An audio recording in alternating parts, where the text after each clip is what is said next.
اهلا بكم في برنامج كابتن بيبو لمشاركتك في احداثك الكرويه. هل الاهلي هيعملها في نفسه وهيفضي الفرقه بدون اي صفقات جديده؟ قبل ما نبدا الفيديو اعمل لايك وسبسكرايب وكومنت جميل تشجعوني فيه.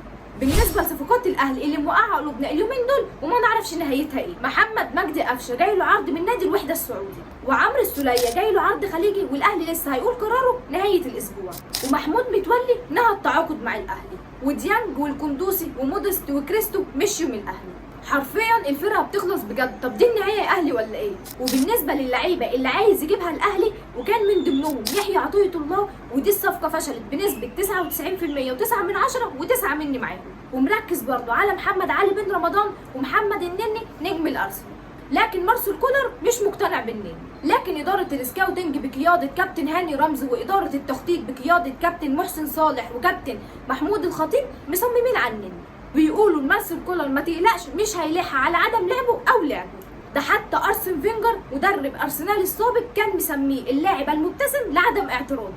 وما ننساش ان النني دلوقتي لاعب حر، ان والدته الله يرحمها كانت عندها رغبه كبيره ان النني ينهي حياته الكرويه في نادي الاهلي، وخاصه ان النني من ناشئين النادي. وبالنسبه للصفقه الثالثه عمر الساعي لاعب الاسماعيلي عايز 20 مليون جنيه وكريم ندفت ومحمود متولي اعاره عشان يديلهم عمر الساعي. وفي نفس الوقت ابن النادي الاهلي كابتن حسام البدري عارض على النادي اللاعب العراقي حسن عبد العاطي جبار، واللاعب ده مهنيا ممكن نقول عليه خليط من سرعه ومهاره محمد بركات والرجل الشمال الروعه للنجم طاهر ابو زيد، بس للاسف عنده مشاكل انضباطيه مع ناديه العراقي. وفي كل الاسماء اللي قلتها دي الاهلي ما خلصش ولا صفقه وعمال يطلع في اللعيبه، لدرجه ان في بعض الجماهير الاهلاويه للاسف بتتهم كابتن محمود الخطيب بالبطء والبخل. بس انا في وجهه نظري متأني وحريص على المال العام. ومن وجهه نظركم كابتن محمود الخطيب حريص على المال العام ولا بخيل؟ اما بالنسبه لصفقات الزمالك ففي 3 لعيبه النادي حاطط عينيهم عليهم في نادي بيراميدز، مصطفى فتحي ومحمد الشيبي ورمضان صبحي، اللي المفاوضات وصلت معاه لمرحله كبيره والزمالك عرض عليه 20 مليون جنيه في السنه و5 مليون اعلانات، لكن رمضان صبحي عايز 30 مليون جنيه في السنه و10 اعلانات وسنه كاش.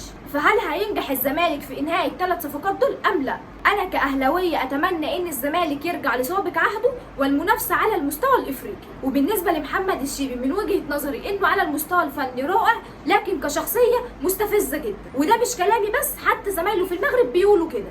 ومش حاسه اني مستعده او متفائله ان الزمالك يتعاقد مع الشيبي. ومن ناحيه تانية نلاقي ان اللاعب ابراهيم نضاي قدم شكوى ضد نادي الزمالك بيطالب فيها النادي $1,000,000 و700,000 مستحقاته التي لم يتم دفعها لحد وقتنا هذا، و800,000 المتبقي من عهده، لانه طالب فسخ التعاقد مع الزمالك لعدم سداد مستحقاته. وبالفعل قدم شكوى ضد الزمالك في الاتحاد المصري، وبعدها على طول هيطلع على فيفا ومحكمه الكاس. ربنا يسترها على الزمالك وما ياخدش ايقاف كده تاني ويرجع لسابق عهده. وما ننساش نقدم تحيه للاستاذ محمود عباس وكابتن حسين السيد لدعمهم لنادي الزمالك، وندعي الكابتن احمد سليمان بالشفاء العاجل، ربنا يشفيه ويشفي كل مريض.